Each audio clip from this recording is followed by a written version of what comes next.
Assalamualaikum warahmatullahi wabarakatuh. Baik, di sini kami akan membahas mengenai materi membumikan Islam di Indonesia melalui akulturasi budaya. Agama merupakan sumber nilai yang harus menjadi rujukan bagi segala tindakan manusia, sehingga setiap tindakan manusia merupakan bagian dari pengabdiannya kepada Allah. Budaya adalah laku manusia yang merupakan bagian kecil dari laku agama. Atau sebaliknya, agama dijalankan oleh manusia, salah satunya dengan budaya. Dalam konteks-konteks tertentu, interaksi antara agama dan budaya dapat berjalan secara mulus tanpa menimbulkan hegemoni atau ketegangan antara keduanya. Bahkan dalam konteks tertentu, agama dan budaya dapat bersinergi sedemikian rupa, sehingga keduanya dapat saling memberi manfaat dan masing-masing menjadi pihak yang diuntungkan. Akan tetapi, pada konteks yang lain, agama dan budaya tampil sebagai kekuatan yang berlawanan. Yang satu ingin mengungguli yang lain, sehingga dalam interaksi antara agama dan budaya timbullah resistensi. Segala hal yang berhubungan dengan Allah adalah agama, dan segala hal yang berhubungan antara manusia dengan manusia dan manusia dengan lingkungannya adalah budaya. Pengertian kebudayaan Islam. Budaya sendiri artinya hasil olah akal, budi, cipta rasa, karsa, dan karya manusia. Kebudayaan adalah merupakan suatu totalitas kegiatan manusia yang meliputi kegiatan akal, hati, dan tubuh yang menyatu dalam suatu perbuatan. Wujud kebudayaan nampak pada adat istiadat, bahasa, peralatan hidup atau teknologi, organisasi sosial politik, religi, dan seni. Kebudayaan Islam sendiri ialah semua hasil olah akal, budi, cipta rasa, dan karya manusia yang berlandaskan pada nilai-nilai Islam dan tidak bertentangan dengannya. Aturan-aturan Allah dan Rasul-Nya menjadi inspirator sekaligus sebagai penuntun dan pengarah lahirnya kebudayaan Islam. Dasar-dasar kebudayaan Islam. Pada awal tugas kerasulannya, Nabi Muhammad SAW meletakkan dasar-dasar kebudayaan Islam yang kemudian berkembang menjadi sebuah peradaban Islam. Dasar-dasar kebudayaan Islam yang juga merupakan inti pokok ajaran Islam adalah yang pertama, tauhid atau akidah, yang kedua, syariat atau hukum Islam, yang ketiga, maslahat atau akhlak. Yang pertama, tauhid.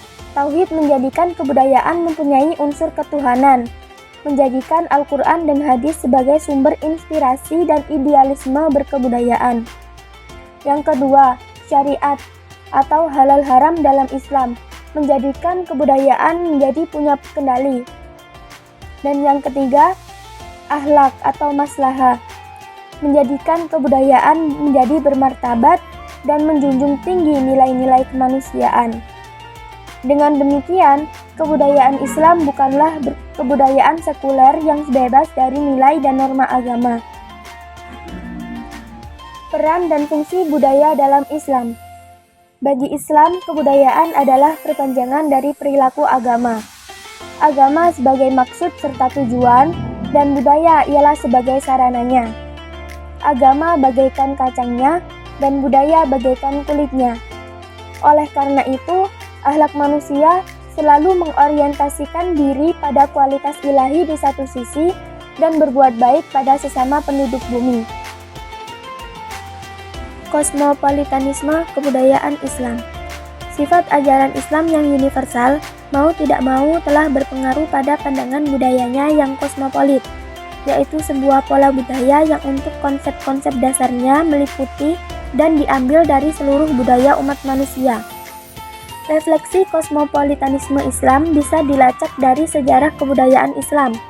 Sejak zaman Rasulullah, baik dalam format non-material seperti konsep-konsep pemikiran maupun yang material seperti seni arsitektur bangunan dan sebagainya. Pada masa awal Islam, Rasulullah SAW berkhutbah hanya dinaungi sebuah pelepah kurma. Kemudian tatkala kuantitas kaum muslimin mulai bertambah banyak, dipanggillah seorang tukang kayu Romawi. Ia membuatkan untuk Nabi sebuah mimbar. Kemudian dalam perang Ahzab, Rasul menerima saran dari Salman Al-Farisi untuk membuat parit di sekitar Madinah. Metode ini adalah salah satu metode pertahanan ala Persia yang beragama Majusi penyembah api. Rasul mengagumi dan melaksanakan saran itu. Para sahabat juga meniru manajemen administrasi dan keuangan dari Persia, Romawi, dan lainnya. Mereka tidak keberatan dengan hal itu selama menciptakan kemaslahatan dan tidak bertentangan dengan syariat. Sistem pajak zaman itu juga diadopsi dari Persia, sedangkan sistem administrasi negara berasal dari Romawi. Dari paparan di atas, menunjukkan kepada kita betapa kebudayaan dan peradaban Islam dibangun di atas kombinasi nilai ketakwaan persamaan dan kreativitas dari dalam diri Islam yang universal dengan akulturasi timbal balik dari budaya-budaya lokal luar Arab yang terislamkan. Wujud akulturasi ajaran Islam dengan budaya dan contohnya di Indonesia. Walaupun Islam sebagai agama universal yang dapat menembus batas-batas bangsa, ras, dan peradaban, tak bisa dinafikan bahwa unsur Arab mempunyai beberapa keistimewaan dalam Islam. Akulturasi ajaran Islam dengan budaya Arab jahiliyah adalah fakta sejarah yang tidak bisa dielakkan. Dari beberapa ajaran agama Islam ada yang merupakan produk budaya Arab jahiliyah. Misalnya, ajaran jilbab. Asal-muasalnya adalah pakaian identitas untuk wanita yang bukan budak. Fungsi jilbab ketika itu ialah sebagai pembeda antara wanita budak dan wanita merdeka. Wanita budak dilarang memakai jilbab dan hanya diperbolehkan memakai kerudung. Kemudian, Islam datang dan melegitimasi jilbab sebagai identitas wajib seseorang muslim, baik budak maupun merdeka, dan sebagai pakaian penutup aurat. Berikut contoh perwujudan akulturasi ajaran Islam dengan budaya Indonesia. Yang pertama, seni bangunan. Perpaduan antara seni budaya Indonesia dengan ajaran Islam pada seni bangunan dapat dilihat melalui bangunan masjid, makam, dan bangunan lainnya. Yang pertama, masjid. Atap dari masjid bukan berupa kubah, melainkan berupa atap tumpang, yaitu atap yang bersusun semakin ke atas semakin kecil. Tingkatan paling atas membentuk limas. Jumlah tumpang selalu ganjil, biasanya 3. Contohnya Masjid Demak. Rangon atau atap yang berlapis diambil dari konsep Meru dari masa pra-Islam Hindu-Buddha yang terdiri dari 9 susun. Sunan Kalijaga memotongnya menjadi 3 susun saja. Hal ini melambangkan 3 tahap keberagaman seseorang muslim, yaitu iman, Islam, dan ihsan. Yang kedua, menara. Menara Masjid Kudus merupakan sebuah candi Jawa Timur yang telah diubah dan disesuaikan penggunaannya serta diberi atap tumpang. Letak masjid. Pada umumnya, masjid didirikan berdekatan dengan istana. Masjid juga sering ditemukan di tempat-tempat keramat, yaitu tempat makam seorang raja, wali, atau ahli agama yang termasyhur. Ini adalah pesan agar manusia senantiasa mengingat Tuhan dengan mengingat kematian. Masjid-masjid itu diantaranya Masjid Agung Cirebon yang bertingkat 2 dan dibangun pada awal abad ke-16 Masehi. Yang kedua, Masjid Katangka di Sulawesi Selatan dari abad ke-17 Masehi. Yang ketiga, masjid-masjid yang dapat di Jakarta seperti Masjid Angke Tambora atau Marunda. Lalu, bangunan yang kedua, makam. Kuburan atau makam Islam biasanya diabadikan atau diperkuat dengan bangunan dari batu yang disebut kijing atau jirat dan bertulisan kaligrafi dari ayat Al-Quran maupun hadis. Tentunya dengan tujuan agar orang-orang yang berziarah kubur dapat petunjuk yang mencerahkan dari ayat tersebut. Di atas kijing ini juga sering didirikan sebuah rumah yang disebut cungkup atau kubah, seperti yang terdapat pada makam orang Islam tertua di Indonesia, yaitu makam Fatimah binti Maimun yang di atasnya juga diberi cungkup. Makam yang diberi cungkup juga bentuknya mirip candi. Hal ini membuktikan bahwa pada abad ke-11 Masehi, masyarakat masih terikat pada bentuk candi. Sistem penanggalan atau kalender Saka merupakan sistem penanggalan perpaduan Jawa asli dan Hindu sampai dengan tahun 1633 Masehi. Namun, semenjak Sultan Agung Raja Mataram Muslim, kalender Saka yang semula berdasarkan peredaran matahari atau Syamsiah diubah berdasarkan peredaran bulan atau Qamariyah sesuai penanggalan Islam. Nama-nama bulannya pun berubah dari Srawana, Badra, Asuji, Kartika, Posya, Margasira, Magha, Palguna, Catra, Vaseka, Jesa, dan Asda menjadi Sura, Sapar, Mulut, Ba'da Mulut, Jumadil Awal, Jumadil Akhir, Rejab, Ruwah, Pasa, Sawal, Dzulhijjah, dan Besar. Perayaan keagamaan atau selamatan. Selamatan adalah macam pesta yang melibatkan sekelompok orang atau masyarakat untuk berdoa memohon keselamatan pada Tuhan.